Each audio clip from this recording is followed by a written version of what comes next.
Okay, welcome to our breakout session. My name is Robert Spendlove. I'm the Chief Economist with Zions Bank and joined by Troy Baldwin from EMC Insurance. What we're going to talk about in this is, it was really interesting. If you were watching Todd's overview in the last session, he was talking a lot about the economic data and some of the trends that we're seeing. And so glad to see that Todd was paying attention. So what I want to do is just kind of get into some of that and some of the trends that we're seeing, the data we're seeing. It's really interesting, some of the information that we're seeing right now. So I'm just going to share my screen. Start that. Okay, can you see that? Great. Yes. Okay. And then I'm just gonna. Oops. So if you talk to the average economist and say, "How's the economy doing?" They're going to think about this chart, and what this chart is showing, kind of the overall economy or gross domestic product, is the value of all goods and services in the economy. And what this chart shows is that the economy right now is doing really well. You can see the big impact from the recession that was caused by the pandemic. So before the pandemic, our economy produced about $22 trillion in total product. Now, once the recession hit, that dropped significantly. In fact, we saw the largest quarterly drop in our nation's history. GDP dropped by 30% in one quarter. That's how dramatic the pandemic impact was. But and there was a lot of questions. I mean, kind of put yourself back 2 years ago and think about how uncertain the economy was, how nervous people were, and we honestly didn't know what would happen. But what we saw, this is called a V-shaped recovery. I mean, you can just see that V right there. And there were debates whether it was going to be V-shaped or U-shaped or L-shaped, where it just kind of goes down and stays down.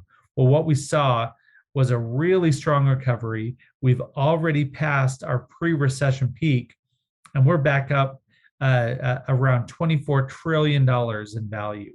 So we're essentially back up to that long-term growth path that we were seeing before the recession. So overall, the economy is doing really well. But if you talk to the average person on the street, would they say that the economy is doing really well? Well, here's what they say. And this is looking at the University of Michigan Consumer Sentiment Index. This is something they've been collecting for the last 50 years, asking people, how do you feel about the economy? And what you see is, well, it was around 100 before the recession, dropped down from the recession and started to come back up again, but then right around mid-21 started to drop again. And people they just don't feel good about the economy. So there's this disconnect between what's actually happening with the economy, what's happening with our economic indicators, and how people feel about how the economy is doing. The reason for that is what we've been seeing, what Todd was talking about, what we've seen just this week. We got new indicators of inflation. Yesterday, we had the release of the Consumer Price Index. And to put this in perspective, that red line in the middle is the Fed's goal. So the Federal Reserve Bank wants that inflation to be right around 2%. That's their target. And you can see that for the past decade, it really has hovered right around that level, a little bit higher in 2010, 2011, a little bit lower in 2014, 2015, but right around that 2% level until the pandemic hit. And you see that drop in prices. We almost saw deflation. We almost saw overall prices dropping because demand was so low during the recession. But then the economy turned and started to go up, and those prices started to go up. And this is right around March of last year. So it's just about a year ago, we started to see those price increases going up higher and higher. And then inflation creeping higher and higher. So now we're at 8.5%. That's our latest reading of inflation. Now, during this period, remember what was happening last year. Right around spring and summer, as this inflation is increasing and going higher and higher, Jerome Powell and the Federal Reserve and many national analysts were saying it's okay. This is, if you remember the term, they used the term transitory to describe this inflation. They were saying it's just temporary. It's just working its way through. It's caused by supply chain bottlenecks. It's limited in scope. It's just a few different areas like used cars or things like that. And don't worry, it'll go away. Well, obviously they were wrong, and the Fed is now behind the curve, and we see this inflation continuing to increase. So number one, we're seeing it go up. So the big question is, when will that inflation peak? If we take a longer view of this, you see that it's the highest inflation that we've seen since December of 1981. You have to go back 40 years to see inflation that was as high as what we're seeing now. And then if you look at kind of the trajectory, so we're seeing high inflation with inflation going up. The last time we saw that, 8.5% with it going up, was in 1978. So we really have to go back, to when I was 4 years old, to see this kind of path in our inflation. And that 8.5% in 1978 was out as it was on its way up to nearly 15%. So the big question right now among economists is, when will we see this? When will we see a peak in that inflation? Will it peak out at 8.5 or 9 or 10%, or will it continue moving up to a higher level? So we're watching really closely for those signs of a peak.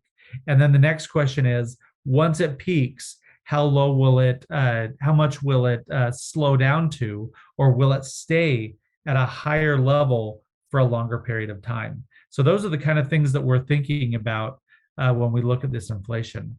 I want to break this down a little bit into some of the components. So one of the ways we can look at it is regionally. Now, we don't have Utah specific data, but we have data for the mountain region. So the mountain region includes Arizona, Colorado, Idaho, Nevada, New Mexico, Utah, and Wyoming. So kind of the Intermountain West. So if you think about those states, we're all pretty similar in our kind of consumers and our buying patterns. So few interesting things about this. Number one, there's that top line inflation at the national level of 8.5%. In our region, it's 10.4%. In other words, we're already seeing double-digit inflation in our state and in our region. The second thing that's interesting, so you kind of see that inflation starting in March of last year, but then look right around July of last year, we break away. So that national inflation is going up, but ours is going up at a higher rate and is now higher than the national average. And then the third thing is, again, we don't see that sign of a peak yet. So at least with the data that we got yesterday, that inflation not only are the prices going up, but the inflationary increase continues to accelerate and continues to go up as well. When we start to break it down into kind of the components, one of the arguments that the Fed makes is they say, well, food and energy prices are too volatile, so we want to exclude them, and we'll call that core inflation. So that's what we're looking at here. And they say, well, core inflation is a better indicator of what's really happening with inflation. Once we strip out the more volatile ones, even here, even this core inflation is much higher. Again, remember, the Fed's goal is 2%. Even the core inflation is 3 times as high as the Fed's goal. So we're seeing very high inflation. And then in the mountain region, our core inflation, excluding food and fuel, is still at 9%. So really high price increases. But let's look at the food and the fuel. So food prices. both nationally and in our region, are up 9%. And we see those just continue to march up. Big part of this, of course,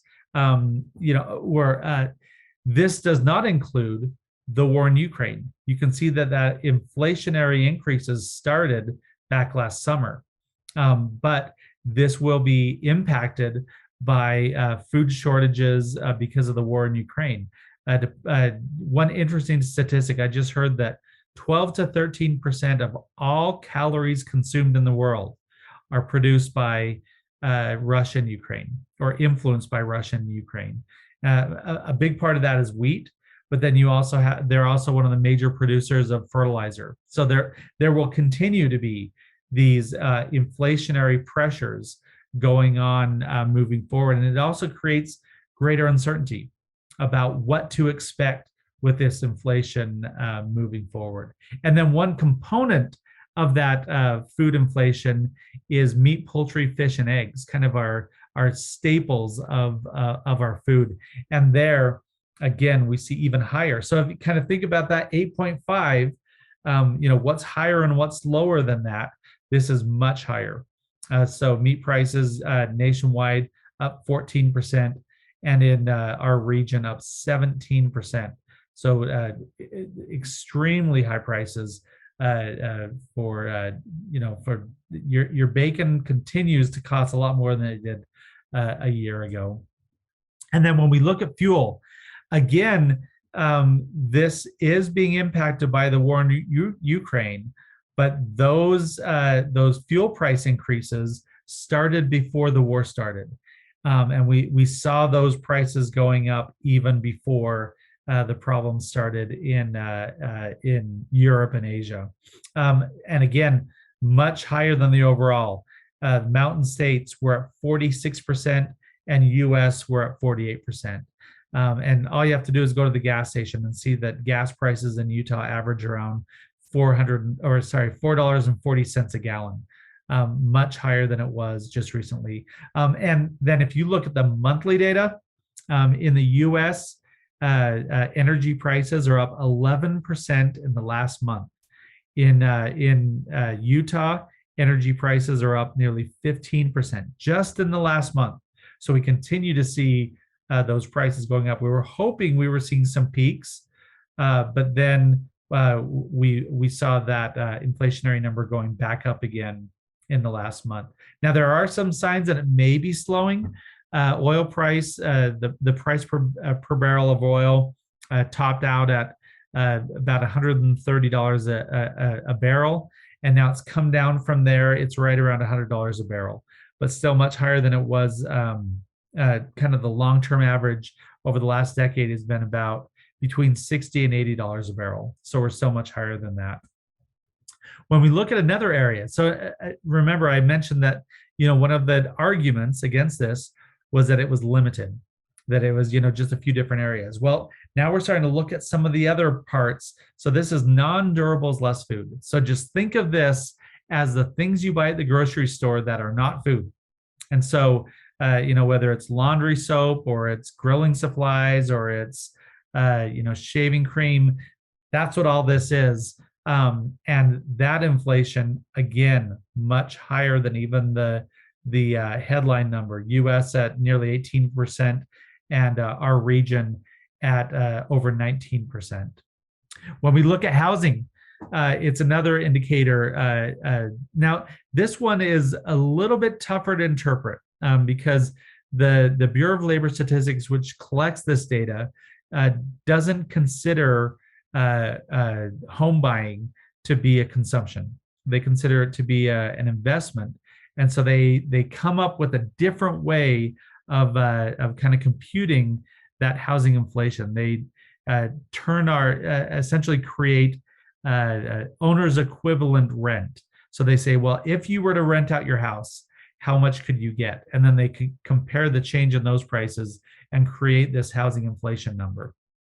Now, one of the problems with it, you'll notice that as much as it's going up, it's still lower than that overall inflation, 6.4% in the US and 9.7% for our region. Still very high, but it's also a lagging indicator. So we will continue to see this number going up, even if we see peaks in other parts of prices. We'll continue to see this number going up over the next few months and influencing that overall inflation number. And you can really see that when you look at the actual home prices in the country and in our state. So this is looking at this is the average home price for homes in the U.S., Idaho, and Utah. I included Idaho just because it's such an interesting trend. So the overall U.S. home price, average home price, $331,000. In Idaho, it's now $467,000. In Utah, over $543,000. Now, to put this 543 in perspective, remember the housing bubble of 2006 and 2007? There it is. We topped off at an average home price of $275,000. We're way above that now. And also, as recently as 2006, Utah was right at the national average. And as recently as 2017, Idaho was at the national average. But we both have just taken off in the last couple of years. So not only, nationwide we've seen big increase, but then Utah and Idaho have seen even larger increases. You really see that when you look at home price appreciation. So this is looking at the annual housing price growth around our region. And again, look at the housing bubble of 2007 in Utah, peaked out at 15%, but then that housing bubble burst and we saw overall contraction or drop in home prices from 2009 through 2011. This is the fear, is that these bubbles burst and turn into contractions. So what are we looking at now? Remember, our high was 15%. Now we're at 30% housing price appreciation over the last year. US at 20%. Idaho has now just dropped below Utah and is at 28. So we have seen some sign, at least in Idaho, of the housing price appreciation peaking. They peaked at 35%. And now they're down to 28%, but still very high numbers. And at least with Utah, we haven't seen peaking of that home price appreciation yet. I expect that we will see those peaking in the next in the next month or so. As those prices have gone up so high, and then you couple that with average mortgage rates are now above 5%, 5.25%. And so that will bring down that demand for housing and should slow down or could even cause some of those home prices to drop. But Utah is unique in that we have such strong demand and we have such a low supply that that I expect that it will hold up those home prices a little bit longer. Another area where we're seeing inflation pressure is in the services sector. Now, again, remember, you go back to a year ago, and the Fed was arguing that it was because people's demand had changed. They used to want services, now they want goods, and it's hard to get the goods to them. So that's why we're seeing the increase in prices of goods. Well, you just look at this, and you see that inflation started to increase in the service sector in March of last year, and then it really started to take off, especially in Utah, in July of last year.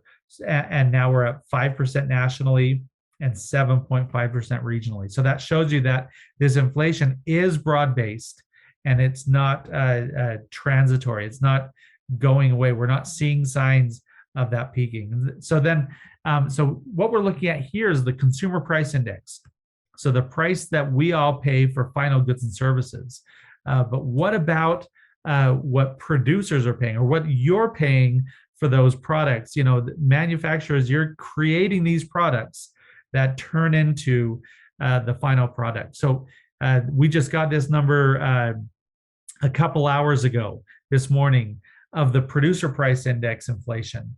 And once again, we saw a big jump in that inflation, going from 10% last month to 11% with our latest reading.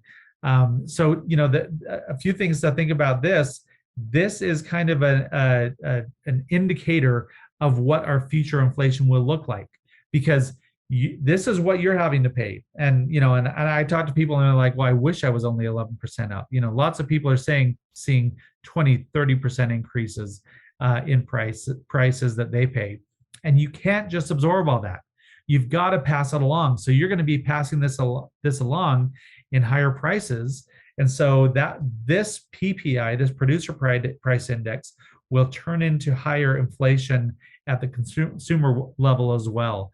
And so we're really hoping that this would show some signs of peaking, but once again, it continues to move up. So I expect, at least in the next few months, that we will continue to see higher inflationary pressures coming to the economy. Now, looking at the other side, and Todd mentioned this a little bit too. So our employment area is actually looking much better, but we've still got some struggles. So going into the pandemic, so to put in perspective, in the Great Recession of 2008 and 9, we lost about 9 million jobs in 6 months. In the spring of 2020, we lost 22 million jobs in 2 months. 2 million of those jobs were lost in the month of April alone. And so that was a dramatic drop. Now, we've had a good recovery, though, too. In fact, over the last year, we've been gaining about 400,000 to 500,000 jobs per month in the economy.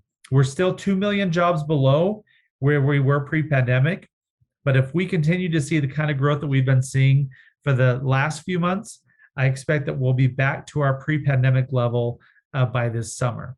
And so we are seeing a lot of jobs being added back into the economy. However, one of our struggles is that availability of workers is getting tighter and tighter. So even with us down 2 million jobs compared to where we were, our unemployment rate is already essentially back to where it was pre-pandemic. So in February of 2020, we're at 3.5%. Where are we today? 3.6%.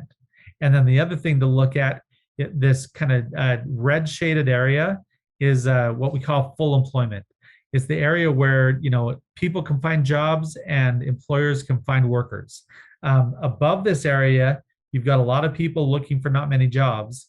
But once you get below that area, which is where we are now, we've got a lot of jobs looking for not many people. And so that unemployment rate is getting lower and lower and lower.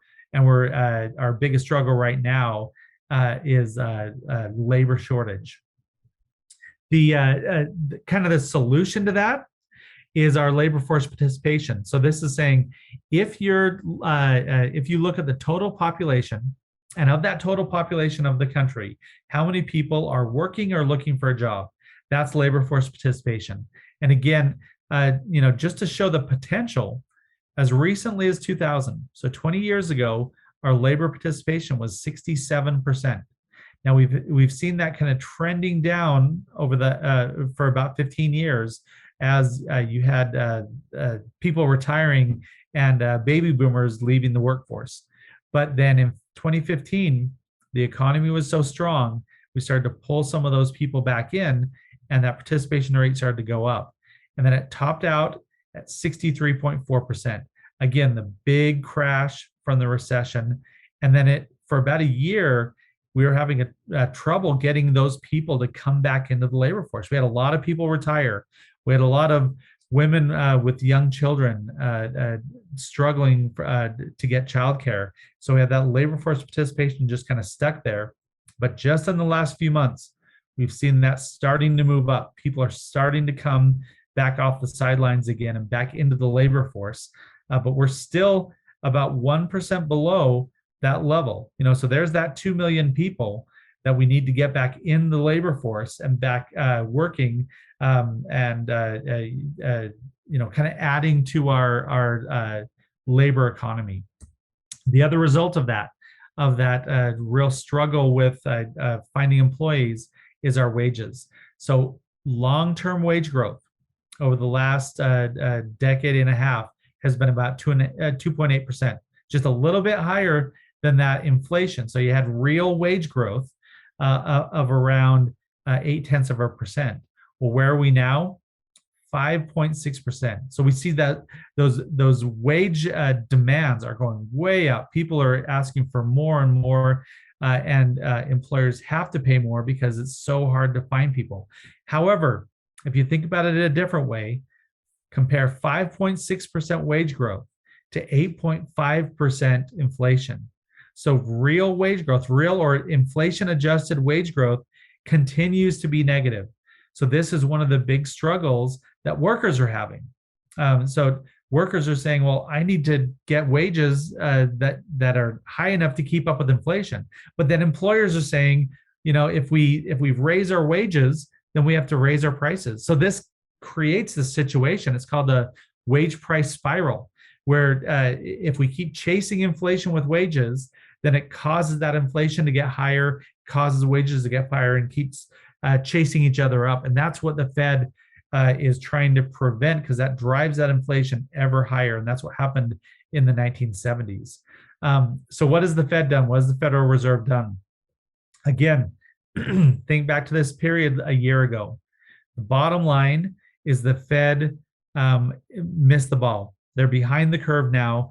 They didn't adjust quick enough for the inflation that we've been seeing for the last year. They just started raising interest rates in their March meeting.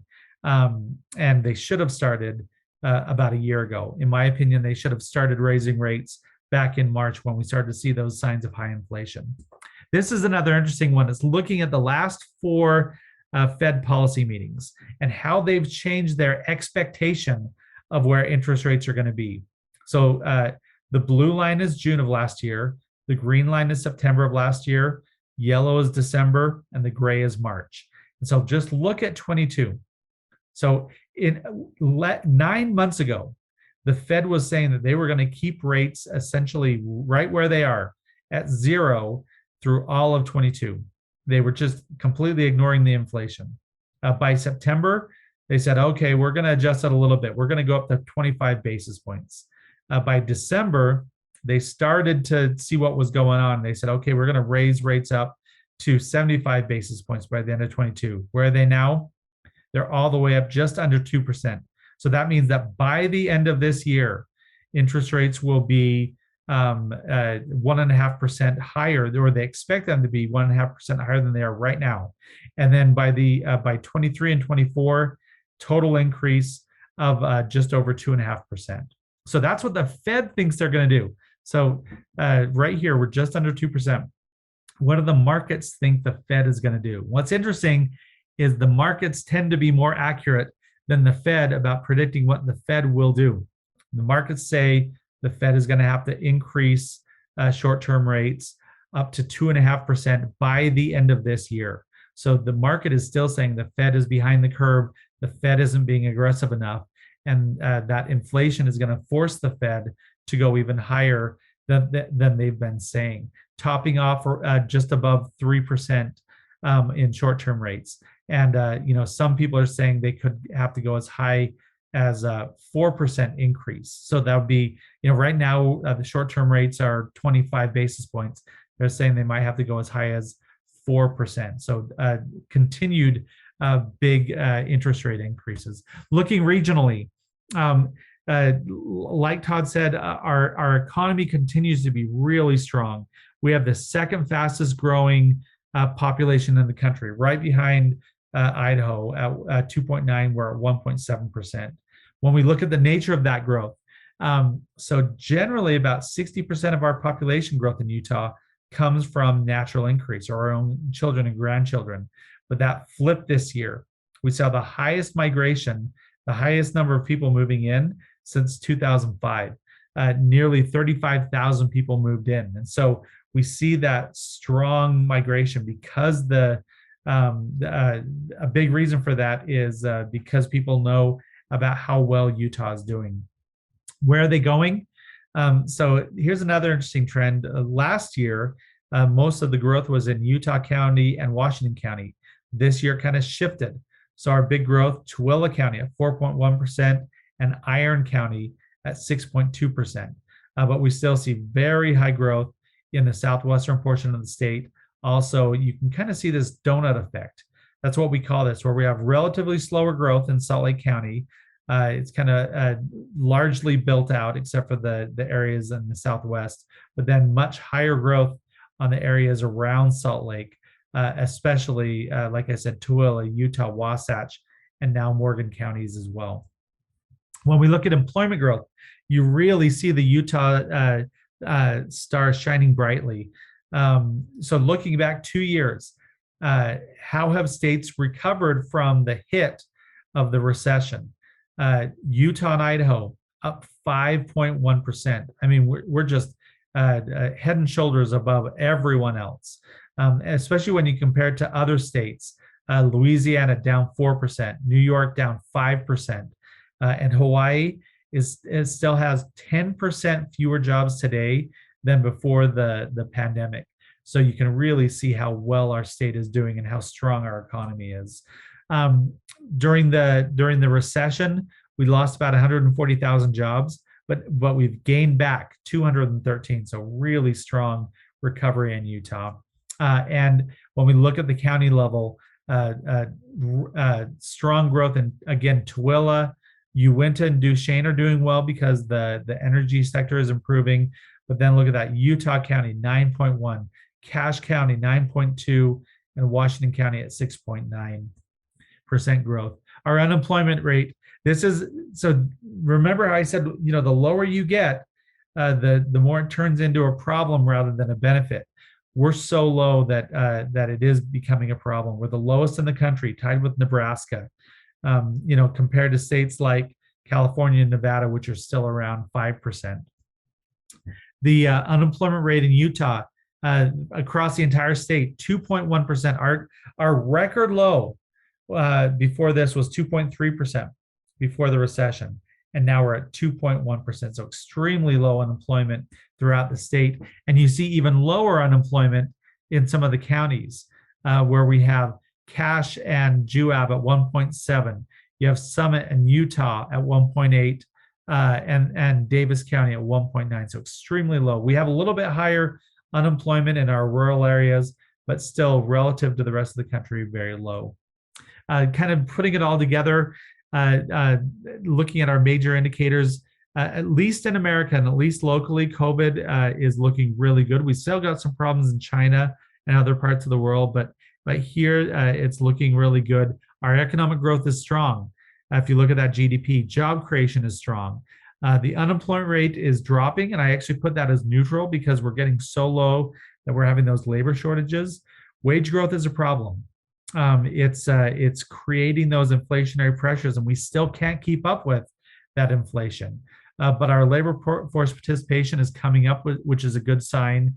However, consumer confidence is low and dropping. People just don't feel good about how things are, and it's because of that high inflation, because of those high prices, and we haven't seen clear signs of a peak yet. And so I expect that it continue to creep up. Now, the Fed is going to have to respond by raising those interest rates, which will slow down that inflation, but it's also going to slow the overall economy. And so that's a negative potential risk. With that, I'm going to turn the time over to, well, let me just turn this off real quick. I'll turn the time over to Troy for his presentation. Robert, you had a few questions in the chat. I didn't know if you wanted to take a look at those. Why don't you give yours, and I'll go back to those at the end. Gotcha. Yeah, I just want to thank everyone. I'm Troy Baldwin with EMC, a territory management consultant, living in Iron County, which, as Robert pointed out, we've had some growth down here. Excited just to tell you a little bit about the partnership with EMC and CUI Insurance Agency, and how we are looking forward to offering some insurance solutions to UMA members. So I just kind of wanted to tell you a little bit about EMC. So let me get to my PowerPoint.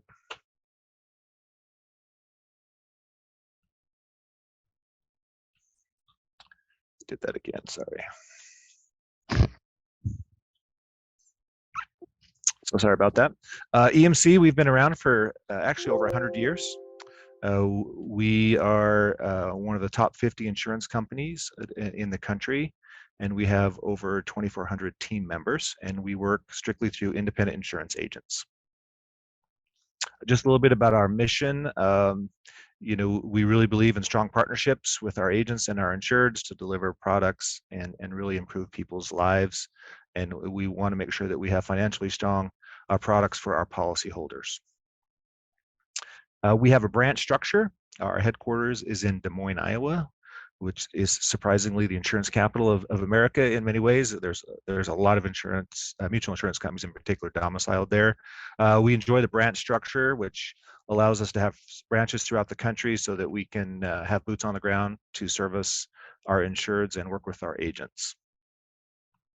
EMC is a financially strong company. We are A-rated by AM Best. We have a reinsurance company that is also A-rated.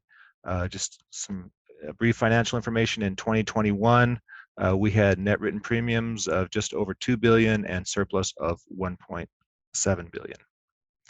Of course, we're excited to work with UMA members. We have a manufacturing program that we're really excited about. It's been a very good program for EMC across the country. I'm not going to go through all these coverages, but you can see we have a number of coverage enhancements that are part of the program. The types of coverages are right. Generally, it's all your commercial P&C type products, from property, business income, liability, auto, inland marine. We also write workers' compensation, bonds, EPLI, and then we also have a workplace violent event response product. One thing I'm really excited to highlight with EMC is our risk improvement, our loss control products. We have representatives that live in Utah that work with our insureds to go out on site and assist them with their safety programs. But we also have a very robust website that has safety videos you can stream online for insureds, safety templates that can help you design a safety program, and then just various tools and resources to gather information. EMC is very much about giving to the communities in which we live in. We have a foundation that gives and employees donate to and give their time to. We're partnered with Drake University in Des Moines, Iowa. And then in 2011, which was our 100-year anniversary, we gave $200,000 to 100 Ways of Giving. EMC was rated a top place to work in 2022 by Energage, which is something that we were excited to receive. Whoops. I just wanted to talk a little bit about our claims. EMC surveys our clients, our insureds, and our agents on how we're doing, in particular how our claims. We consistently score high on our claims handling. It's something we're very proud of. We don't really like to buy insurance, most of us, but when we need it, we really want it to be there for us and make sure that we're taken care of in the right way. And EMC, we're really proud that our clients and our agents say that we do that. This next is a video of about how we handled a claim. Scranton's a small farming community. The town size here is 500, so it grows by 50% as soon as people come to work during the day.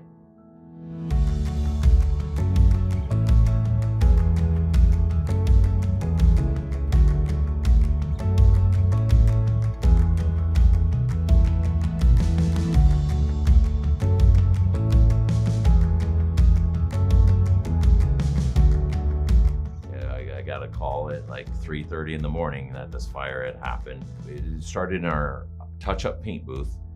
There was a problem with some arcing of electricity from one of the weld guns, and that had started the fire, and a couple guys tried to put it out, but it spread so fast. We kind of went through and assessed some of the damages, and you could tell that fire had ruined part of the building where the paint booth was housed. And the one next to it, the heat alone had melted the wiring out of at least 2 buildings. And it was very nerve-wracking and kind of devastating. I'd never worked anywhere where a company had a catastrophe like that. We got to figure out a way to get back to 100% in a short period of time. And, what do we do about our employees right away? They can't work, and we don't want them to leave. Their top concern was making sure that their employees continued to get paid and that they were able to get them back to work. They wanted to make sure that these families weren't losing out on income, they weren't having to go find other jobs. There was a check cut immediately to enable McLaughlin to continue to pay their employees. They were able to bring employees in to help up with the cleanup process. And that was a huge thing for McLaughlin. They knew that EMC was a partner for them.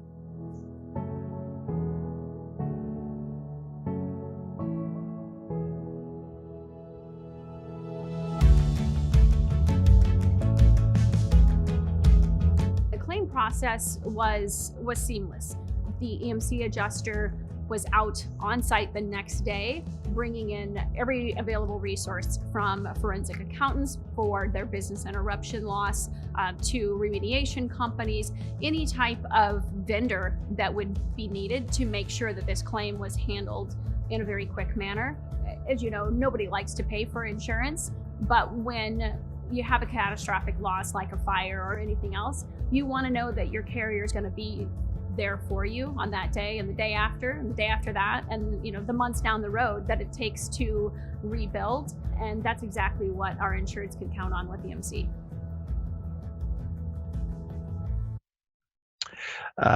Thank you, everyone. And EMC, we are excited to partner with UMA and CUI to offer insurance solutions to UA members, and UMA members get preferred pricing from EMC. So thank you, everyone. And with that, I'll turn it over to Robert to kind of finish this out. Yeah, so we did have one question or a couple questions from Win Jeanfro. And his question was about kind of where we see inflation going in the future, and how much the Fed will have to increase interest rates to fight that inflation. And that's so I tend to be on a little bit of the higher end of that. I think that we continue to see that inflation going up, and I think the inflation will be peaking in the next couple months. But I think even after it peaks, it's going to remain relatively high. I'm thinking probably it might drop down to about 6% by the end of the year. And if it's at 6%, the Fed right now is saying they're going to raise that short-term interest rates up to 2.5%. I think they're going to. I'm a little bit more on the high side of that as well. I think the Fed's going to have to raise short-term rates at least up to 3 or 4%. And unfortunately, they've been behind the curve for the last year, and now they're playing that catch-up game. And I think they're going to have to get more aggressive than even they anticipate. So with that, we're just about out of time. Thanks so much for joining us, and I hope you have a great day.